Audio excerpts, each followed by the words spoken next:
आता बातमी आहे कामाठीपुराची। मुंबईतल्या कामाठीपुराचा कायापालट होणार आहे। या इमारतींसाठी विकासक नेमण्यासाठी म्हाडा आचारसंहितेपूर्वीच निविदा काढण्याची शक्यता आहे। कामाठीपुरातल्या अनेक इमारती 100 वर्षांहून अधिक जुन्या आणि मोडकळीस आल्यात। त्यामुळे समूह पुनर्विकास नियंत्रण नियमावली अंतर्गत कामाठीपुरातल्या इमारतींचा विकास केला जाणार आहे। सल्लागार कंपनीचा विकास आराखडा म्हाडानं राज्य सरकारकडे परवानगीसाठी पाठवलेला आहे।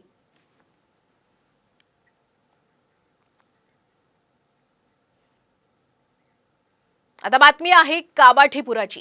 मुंबईतल्या कामाठीपुराचा कायापालट होणार आहे। या इमारतींसाठी विकासक नेमण्यासाठी म्हाडा आचारसंहितेपूर्वीच निविदा काढण्याची शक्यता आहे। कामाठीपुरातल्या अनेक इमारती 100 वर्षांहून अधिक जुन्या आणि मोडकळीस आल्यात। त्यामुळे समूह पुनर्विकास नियंत्रण नियमावली अंतर्गत कामाठीपुरातल्या इमारतींचा विकास केला जाणार आहे।